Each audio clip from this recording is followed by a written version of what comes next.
mari kita bedah cara kaya ala Timothy Ronald. Timothy Ronald dikenal sebagai sosok muda yang sukses di dunia investasi dan bisnis digital di Indonesia.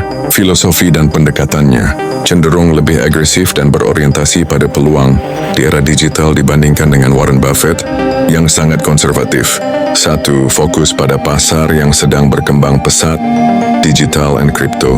Timothy Ronald dikenal karena keberaniannya terjun ke pasar yang sangat volatil, namun berpotensi memberikan keuntungan besar, seperti kripto dan pasar saham ADCBR, terutama saham teknologi. Ia cenderung melihat peluang di aset-aset yang memiliki potensi pertumbuhan eksponensial, berbeda dengan pendekatan nilai Buffett yang mencari bisnis matang yang undervalued. Pemanfaatan gelombang inovasi. Ia lihai menangkap gelombang atau tren besar di pasar digital.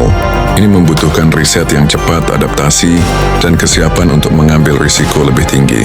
Diversifikasi ke aset digital, bukan hanya saham. Timothy juga aktif di aset kripto yang dikenal dengan volatilitas tinggi namun imbal hasil yang juga bisa sangat besar dalam waktu singkat. 2. Pentingnya pendidikan finansial dan literasi digital. Salah satu pilar utama yang sering ditekankan Timothy adalah pentingnya pendidikan finansial dan literasi digital. Ia percaya bahwa di era informasi ini, akses ke pengetahuan adalah kunci untuk membuka peluang kekayaan. Belajar dari berbagai sumber. Ia mendorong untuk terus belajar dari buku, seminar mentor dan pengalaman langsung, memahami teknologi baru. Kekayaannya banyak didapat dari pemahaman mendalam tentang bagaimana teknologi baru, seperti blockchain, AI atau tren digital bisa menciptakan nilai. 3. Berani mengambil risiko yang terukur. Berbeda dengan Buffett yang sangat menghindari risiko, Timothy Ronald cenderung lebih berani mengambil risiko yang terukur. Ini bukan berarti spekulasi buta, tetapi pengambilan keputusan berdasarkan analisis dan keyakinan akan potensi besar. Risk-reward ratio. Ia sering membahas tentang menganalisis risk-reward ratio sebuah investasi.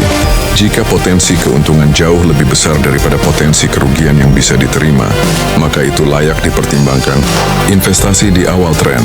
Berinvestasi pada tahap awal suatu tren atau teknologi baru bisa sangat menguntungkan, namun risikonya juga tinggi karena banyak yang belum terbukti. First, membangun personal branding and kekuatan komunitas. Timothy Ronald juga sangat mahir dalam membangun personal branding dan komunitas online. Ini bukan hanya tentang investasi langsung, tetapi juga tentang menciptakan nilai melalui influencer marketing dan pendidikan. Konten edukasi. Ia aktif membuat konten edukasi, finansial dan investasi di berbagai platform. YouTube, Instagram yang menarik banyak pengikut. Monetisasi pengetahuan.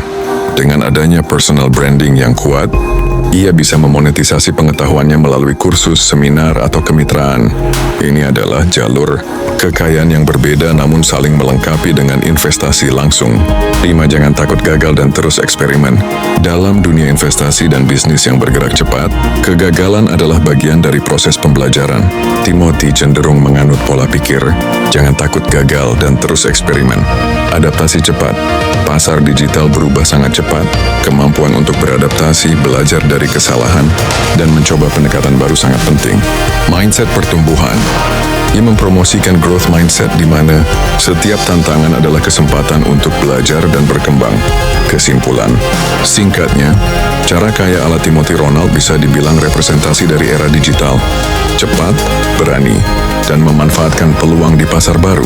Berbeda dengan prinsip konservatif Buffett yang cocok untuk akumulasi kekayaan jangka panjang dan stabil, pendekatan Timothy lebih relevan bagi mereka yang ingin memanfaatkan volatilitas dan potensi eksponensial di pasar-pasar frontier dan digital.